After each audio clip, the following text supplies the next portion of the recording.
Hi, I'm Amir Anzur, and I have with me a very special guest, James Ski, who is the founder and CEO of Sales Confidence.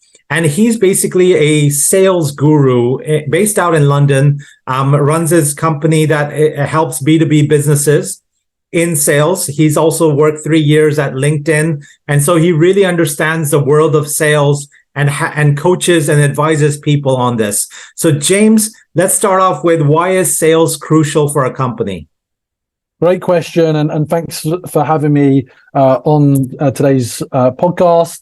It's been great to see the varied guests that you've had on your show over the years, and congratulations on sticking at it because it's not an easy task to maintain these conversations.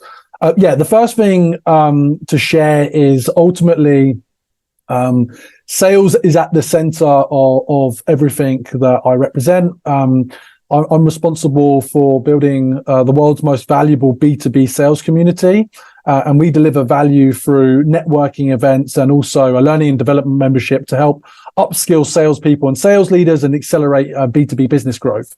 And fundamentally, if you have no sales, you have no revenue, you have no money, you have no cash in the bank. So as a business, you will not be able to exist. You will not be able to progress. You will not be able to invest. You will not be able to have the resources. You will not be able to pay the people you need to deliver on your business plan and execute. So ultimately, sales is what drives every single business. So do you think sales should be taught in schools because if it's so fundamental? Yeah, absolutely, I do. So, there's different components of sales from, the soft skills like the emotional intelligence and the self-awareness and curiosity, which you do develop at school, at university. But then there's also the kind of tactical, like how do you identify who you want to sell to in a market? How do you create opportunity? How do you introduce yourself, your product, your service, your business? How do you structure a deal? How do you negotiate? How do you close? Influence and persuasion. Our whole life is about persuading people to do things that they might not want to do, or persuade people to kind of follow your lead. So, sales is often put into a box of just a pure transaction between a person or a group or a business, and money exchanges hands. But fundamentally, it's a lot broader than that, and it's a fundamental skill that relates to those aspects that I just talked about around kind of mindset, curiosity, emotional intelligence. So I think having a comprehension of sales at school would be fantastic, and it would be brilliant for this economy and other economies around the world. And what are the tips that you give to people that are starting off in their sales career? How can they be better salespeople? So I think of three main pillars. So I'm in the process of releasing my first book, which is How to Build Sales Confidence. And the three pillars of sales confidence and success is around mindset, well-being, and performance. I'm a big believer that to perform at your best, be the best version of yourself, and to strive, you need to do that in a sustainable way. It's no point working yourself into the ground and burning out. So you've got to be self-aware, and that's part of mindset. You've also got to develop resilience, because ultimately the word that a salesperson or sales leader hears more often than not is the word no. And, no, obviously, in societal context, often is very much means no. But in the sales context, it means not now. No, I'm not ready. No, you didn't pitch well. No, you didn't explain yourself. No, I can't understand you. No, I'm not ready to talk right now. No's you've just got to get used to and overcome. So, resilience is really, really important. The next is curiosity, your ability to ask the right questions and also listen is fundamental to understanding the needs of your prospect or the person you want to do business with, and asking the right questions is critical. Then under mindset is like self-awareness. So from a self-awareness perspective, do you understand where you've got weaknesses, areas that you need to improve? Do you understand your strengths and you can lean into those strengths? So that would kind of be mindset. I'd also add into that like having a constant willingness to want to learn and develop, wanting to develop yourself, develop your skills, develop your understanding of your market, your customer, so that you can be more successful. The second part is well-being. So well-being for me starts with, I would say, gratitude. It took me probably a long time in my career to practice gratitude. And while we're all striving to do more, have more, be more, sometimes you just got to stop, reflect, pause, and fundamentally think about where you are right now. Also, mindfulness and practicing mindfulness is very important. Developing belief in yourself and confidence supports your well-being. The fundamental reason why the business is called Sales Confidence is because I've lacked confidence in my life and career. That's partly because I have a diagnosis of bipolar disorder.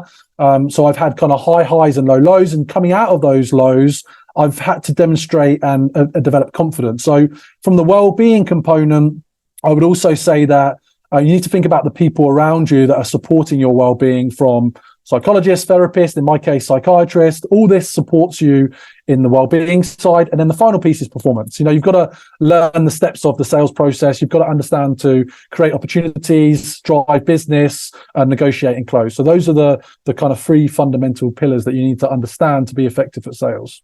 So how do you go from a low to getting your confidence back? What I loved about your company, you know, you've called it sales confidence. I truly believe, yes, confidence is at the core of selling. How do you're on the low, you've gone through a divorce, your business hasn't worked out, you don't have money in the bank, you're struggling to pay rent, and then you go on a sales call. How do you get your confidence back? That's a great question and a really honest one. There are some, going back to that part of like gratitude, all of those things that you just mentioned creates a huge amount of stress and puts you in a potentially very dark or down space, a depressive space, right? Where your optimism isn't as clear, your positivity isn't as good. And gratitude really is where you need to start, because despite all those things that might be going on in your life, the fact that you're showing up for a call suggests you must have something going on in your life, like a business or service that you can support people. So let's start there. Let's just be grateful that you've got this moment. And then really, you know, kind of zone in on that gratitude and feel grateful for the things in your life that are positive right now. Sometimes you might have to work harder, but the fact that you're breathing is a good start, right? Let's not forget that. The fact that we're alive, the fact that we're on this planet. In the case of the UK, we're in a first world economy. We've got a supportive healthcare system, all this good stuff, right? Just literally just delve into yourself and think, okay, I'm in this tight spot, but what can I be grateful for? And just write down 5, 10 things that you can be grateful for. The next thing I would do is, where do you want to be? Who do you want to become? And how do you want to show up for that sales call? For me, that's affirmations and positive statements. So how can you get your mind into the zone that you are a good communicator, that you are an effective salesperson? So an affirmation statement might be, I'm a world-class communicator and I'm able to influence anyone to my way of thinking. Another statement might be, I am a confident communicator and I show up to every call with positivity. So next thing, write down 10 affirmations, then read them out aloud and say them back to yourself in the mirror. And believe me, your energy will immediately start to change, because energetically in that moment, your heartbeat will start to raise. You'll start to get a little bit more excited. Then you need to just elevate that. So I would suggest going on a walk before that call. Get outside, get some fresh air.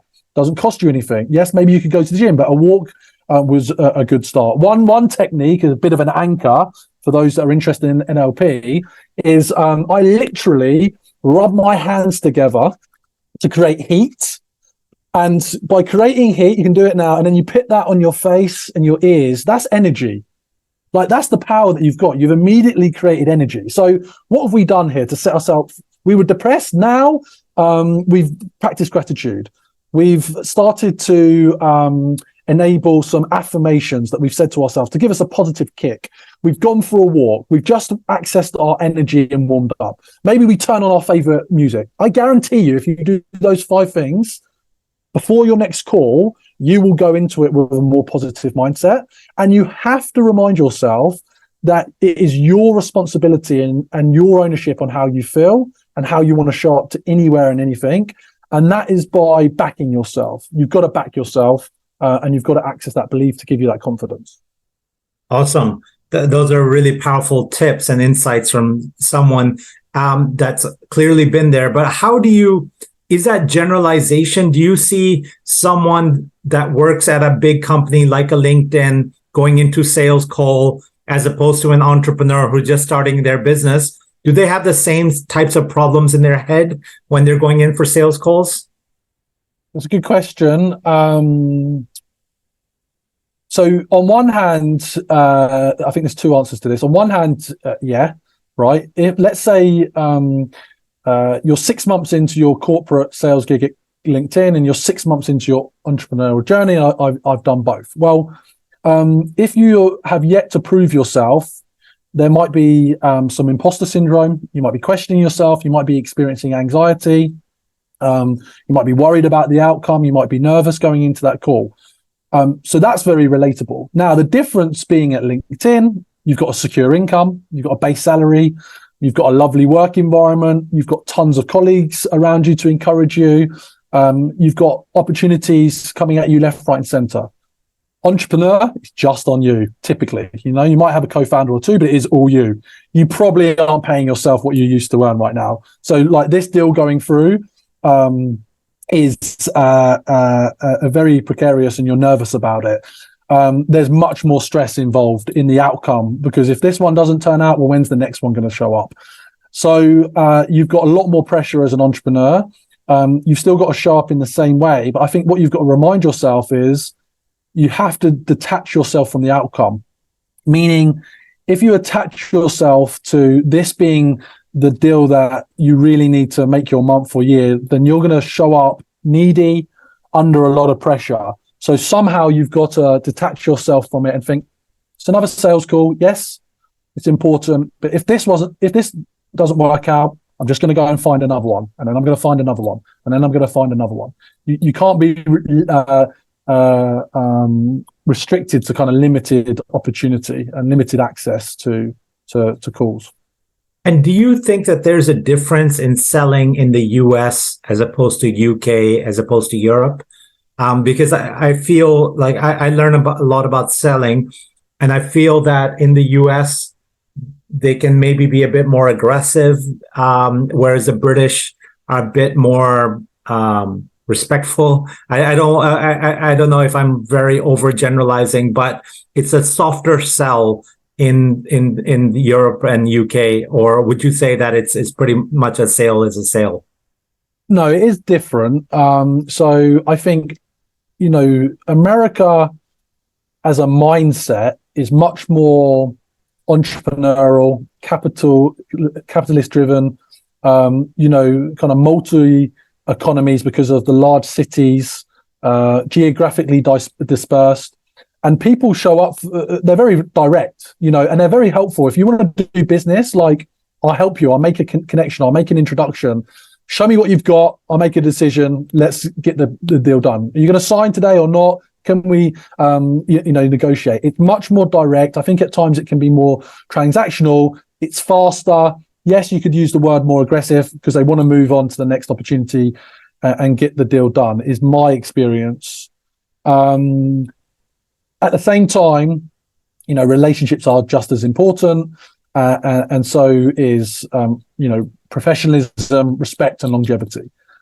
That said, in the UK, British people generally, I find, are, they want to spend time with you. They want to meet because it's London-centric, often, the economy. So even if you're in the north, you probably make the effort to come down to London, have a conversation, have a coffee, have lunch, have dinner. People aren't very good at saying no, actually. So, people will keep um, elongating the conversation. Yeah, I'll get back to you. I'll let you know. I need to talk to someone internally. And the sales cycles can be much longer for that reason, because people are very afraid and uncomfortable of just saying, no, I'm not interested. I don't want this. I also feel like you need to spend more time understanding the person, make a personal connection, rapport, emotional connection. And then, Europe is very diverse, right? The nationalities across Europe, Asia, Africa, the rest of the world are very diverse, and I'm definitely not an expert on that. So I can't really speak to the European way. But I would say from kind of in summary, like the US, they want to get down to business, happy to transact, happy to make introductions, happy to get an agreement in place. British want more time, want to understand it, want it to feel right, and therefore it just takes a lot more time sometimes to get business done. And have you been able to sell to the US from London, or is most of your selling UK based? So we do business, and I've done a lot of business in the US. Part of the success of my core business, which used to be events and networking, now we focus on learning, development, and upskilling, but was launching new sales technologies in the UK market. So a lot of American sales technology businesses like SalesLoft or Gong or Sixth Sense, these companies partnered with me to build their brands and build their awareness in this region. And so, I've had lots of conversations, and again, if I think back to the original deals that I did, very bullish, very ambition led. We're going to show up in the UK, James, and we want to partner strategically to make an impact. Is that you? If yes, let's do this deal. Let's commit. And I like that about them. I generally like the American enthusiasm for business. Their energy is much higher. I probably lean into that much more. I think generally, if you meet me in person, people will say I can be a bit much. I'm tall. I'm 6'4". I'm very energetic. I'm very intense at times. Whereas in America, they love that. They embrace it and they want more of it. And how did you start your career in sales? Like, how did you get into it, and do you enjoy it, and why did you enjoy it? Yeah, good question. So, I absolutely wasn't one of those people that fell into sales. I knew I wanted to pursue a sales career because I knew I wanted to be an entrepreneur, and I knew sales was going to be the fundamental skill to my success as a business owner. I read a book that educated me on business ownership, on wealth creation, and then it helped me identify that sales was a core skill. So when I left school to go to university, my main reason for going to university was two things. One, I wanted to continue my rowing career, so I used to be a rowing athlete, and two, I wanted to set up my first business. But one of the jobs that I took was a door-to-door sales role, persuading people to get their milk delivered, which is quite odd because that's a dying industry, even 15 years ago or whenever it was.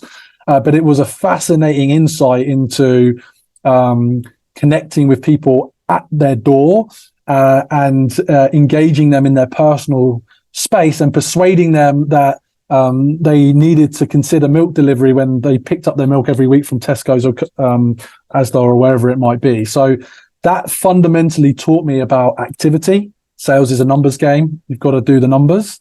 It taught me about overcoming rejection. So we never stopped on the first no. Someone would say, they would open the door and say, no, thank you, go away, I'm not interested. And I'd say, hold on, can I just explain why I'm here? No, I'm not really comfortable having this conversation. I appreciate that, but I'd really like it if, I can understand more about how you're supporting your local environment and the dairy. I just got a couple of things I'd like to share. Okay, maybe now, you seem friendly enough, I'll have a conversation. If I just took the first no, I would have never got anywhere. So fundamentally, overcoming the word no was a great skill in that environment. And then also, I guess, the adrenaline high of getting a win and celebrating a small win. When you overcome a no, that was great. When you got a deal, that was fantastic. It was commission only, so you only got paid if you got a commitment from a customer. So that was kind of my first experience of, some level of, I guess, sales interaction. And then once I graduated from university, my first role was working for a telecoms business, which was a phone-based sales role, which required me to book meetings and then, drive to those meetings all over the country. Wow. So the practical, and then how did you find working at LinkedIn? Because that's a big American global brand.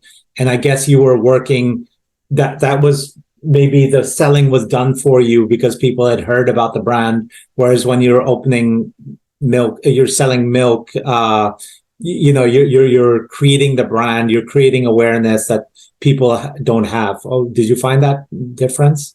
Yeah, I mean, there's obviously fundamental differences between selling milk on the door and a LinkedIn, a global proven solution.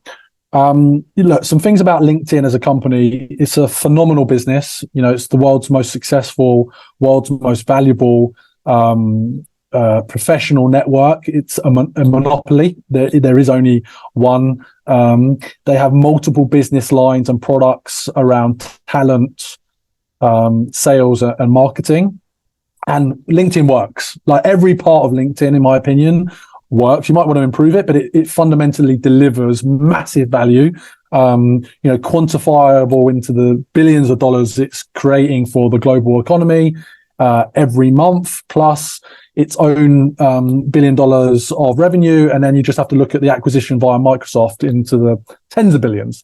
So yes, everyone knows it and it works. However, it didn't sell itself.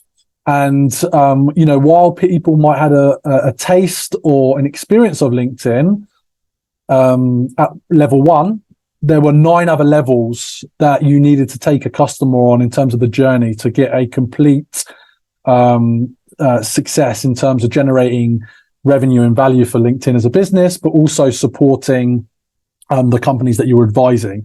So your sales skills had to be sharp, and a lot of people didn't perform at LinkedIn. People came in and they left because they couldn't understand the complexity of the solution. They didn't know how to educate their buyer. So the challenges at LinkedIn, while a known brand, still existed. And at times it was very stressful to be successful there. Wow. And then how did you go about starting Sales Confidence? What was it that sparked that idea? What is the idea? And how did you get your first, 10 customers? Yeah, good question. So fundamentally, there's a cool story. When the first day I joined LinkedIn, a sales leader stood up and said 2 things. He said, 1, by joining LinkedIn, your career is going to accelerate 10x over the next few years that you stay with us. I thought, great. He said, the second thing is you will leave us one day. And I thought, that's brilliant. No one says that on your first day. Business owners or leaders pretend that you're going to work at a company forever. That's never the case. So I was like, that's great, because at some point I want to leave and set up my own business. That was always my goal from a very young age. So, I had all sorts of side hustles and ideas. And then eventually I just landed on, what do I fundamentally want to do for the rest of my career that I'm passionate about? And I just drew a Venn diagram, and it had sales, it had mindset, it had software. Those were the intersections of success. And then a venture capital friend of mine, I told him about this idea. He said, "Looks great. Why don't you offer something to salespeople and sales leaders in the software industry?" And then he said, "Look, how can you get people excited about this?" He said, "Why don't you put on an event?" He goes, "Events are good for building brands, building trust, building loyalty, building a following, and generating awareness." So I organized my very first event, and 100 people turned up in London. Everybody had a good time, said I should do it again. So I thought, I'll do it again. And then before I knew it, I had to make a decision to either pursue and continue in my sales career at LinkedIn or step away and set up this company. So that's what I did. And then in terms of my first customers, people that showed up to the events or sales technologies very much understood the power of a network. My very first customer was a guy called James Islay, who's a very successful entrepreneur, built a global company called Cognizant. He signed my first check, and that was validation that I was onto something. And then I started to bring on other sales technology partners And the way I did that is I spent quite a lot of time at American conferences, talking to people that were thinking about expanding into the UK and Europe. And I made personal one-to-one connections, described what I did. They decided they wanted to do business with me. And so that's how I built out the initial kind of sponsorship and events model for Sales Confidence before it evolved in what Sales Confidence today is, which is a learning and development membership to upskill salespeople and sales leaders. So how do you teach people? How do you build up their capacity to improve? Is it through videos? Is it through, it's also through one-to-one mentoring? How can you increase people's sales abilities? Yeah, so there are some core elements that are part of the Sales Confidence membership. So the first thing is we match people with a mentor.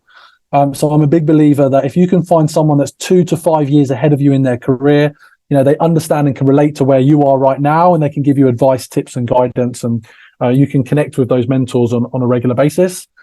The second part is professional coaching, having a professional coach and getting one-to-one coaching and just holding space so you can think about what you want to achieve, what your goals are, where you're looking to go next is really, really important.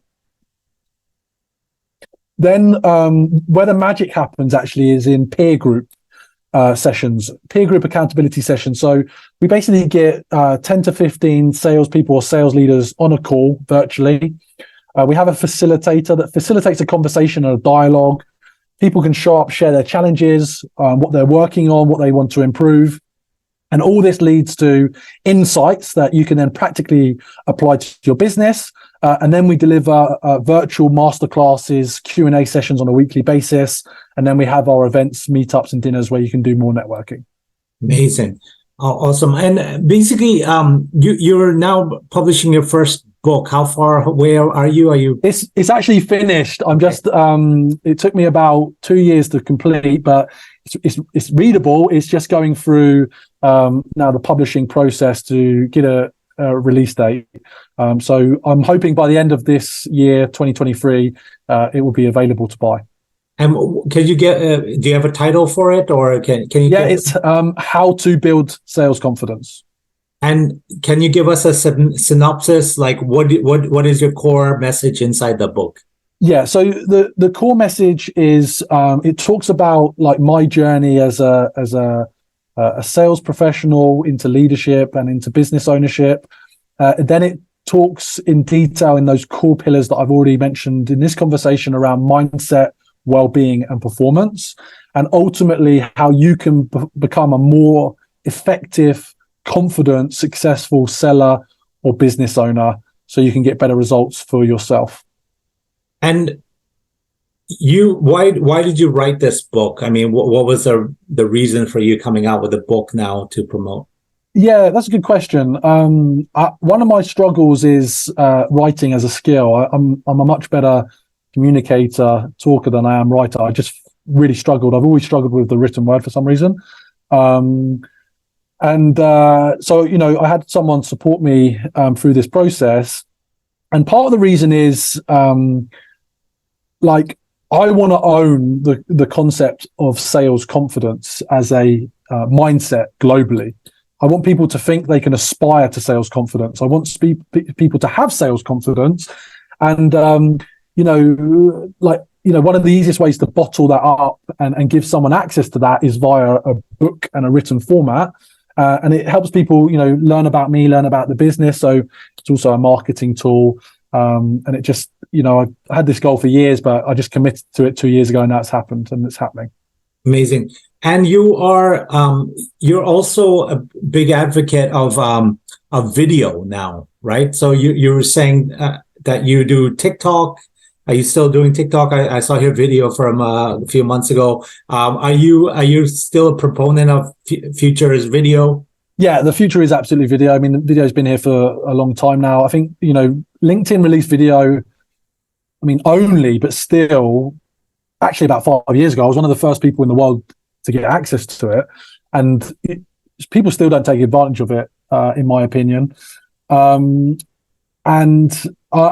TikTok is a phenomenal platform. I actually really like it. I think it's going to continue its explosive growth. I also think it's valuable for business to business and entrepreneurs. I am not cracked it. I'm finding it very frustrating to get engagement, get views, build a following.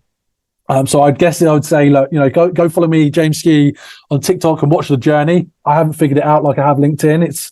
It's definitely something that I'm working on, but I do believe in its power and its value. I don't think any influencer or business owner can afford to be on one platform. You've got to be multi-platform, and you've got to be 24/7, 365. You've always got to be open. You've always got to be on. And how are you using LinkedIn now at Sales Confidence and your other businesses? Are you posting daily, or like what kind of targets do you do? Do you use Sales Navigator? What other stuff do you use on LinkedIn? Yeah,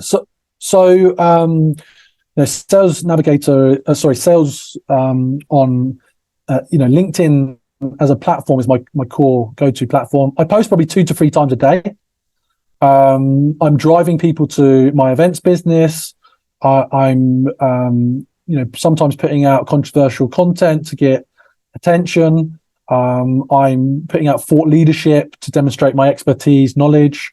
I'm sharing videos of my journey so people have got insights to who I am, what I'm up to, what I'm doing next. And also I'm setting up meetings via direct messaging, and I'm letting people book meetings through my LinkedIn profile so they can just book meetings directly into my calendar. I actually don't use Sales Navigator anymore personally, because I'm not kind of prospecting. I've got a team that does that. So yeah, LinkedIn every single day, multiple times a day. I probably spend 4 or 5 hours on there a day. Oh, great. And you have a team at Sales Confidence. How do you go about building a good sales team? What are your tips for people looking to do that? Yeah, well, firstly, fundamentally, you need ambitious, talented young people to start with. So, we use a sales recruitment business called Venatrix. They're the UK's leading SaaS sales SDR recruitment partner, which is typically the first role. And so I always hire in twos. I never hire in ones. Too risky. You need people to join together so they can support each other, get a little bit of a team culture. And then you need to set them up with the right sales tools, the right CRM, the right VoIP solution, the data tools, the LinkedIn access, the email access, etc. And then they need proper onboarding and training, regular coaching, regular development, and they need to be confident and comfortable in pitching and sharing their expertise on your solution and product. Okay, great. And the other thing that you're very vocal on, or not very, but occasionally vocal on LinkedIn, is your journey with mental health and how you went through that with your thing with bipolar disorder. Can you talk about your own journey with mental health, and that's why mental health is so important in this era? Yeah, I mean, look, I have been in multiple mental health hospitals. So I think in total I've spent over 200 nights over 10 years in mental health hospitals. And I spent my first admission was when I was 20. So I was at university at the end of my second year. I had kind of a very stressful experience trying to run a business. Actually, I was running parties at the time while I was trying to be a rowing athlete and also enjoy uni and supposedly study. And I had kind of what they call a hypomanic episode where you're very energetic, very expressive, very high. And this is nothing actually in my case to do with drugs or alcohol. It's just kind of energy. And so I was admitted to a mental health hospital in Ascot, which is near Windsor, where I grew up.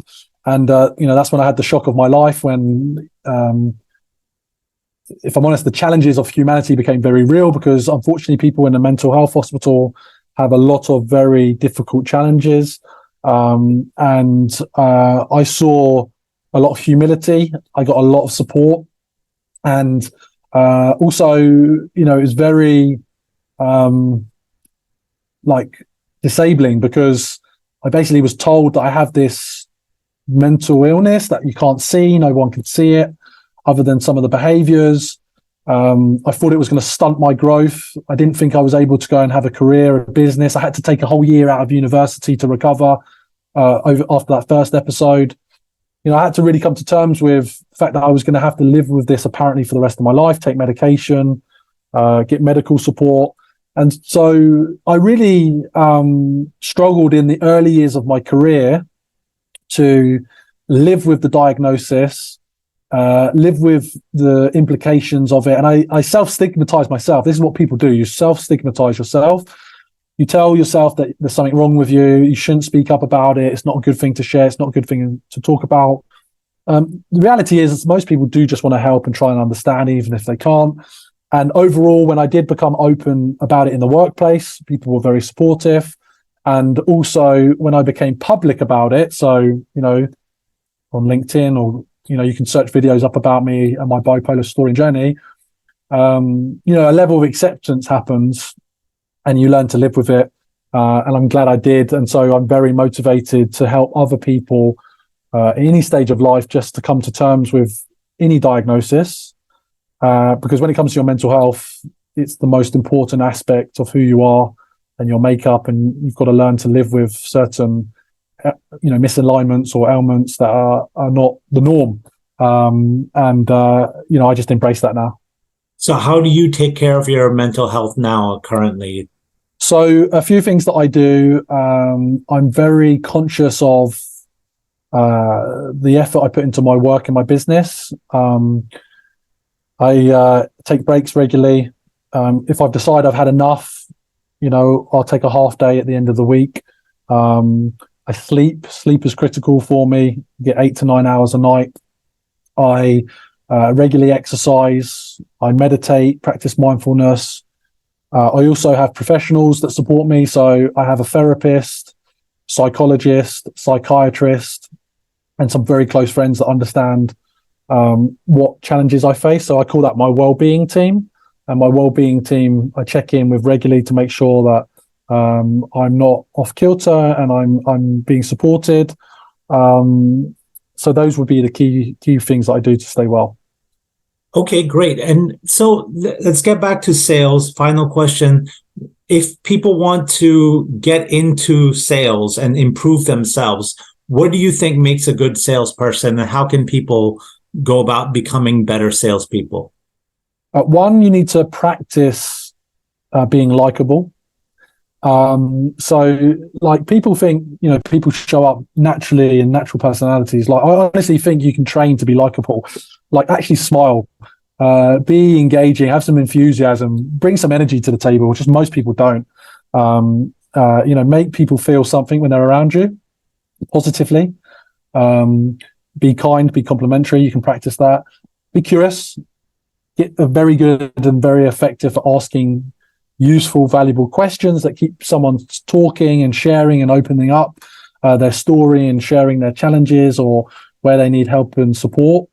So that would be the second. And then, understand your product, your knowledge, or the industry that you're in. Understand your customer, understand your buyer, what they need, what they want, how you can support them. And then be willing to put in the activity and do the work. And also never stop learning and developing. Amazing.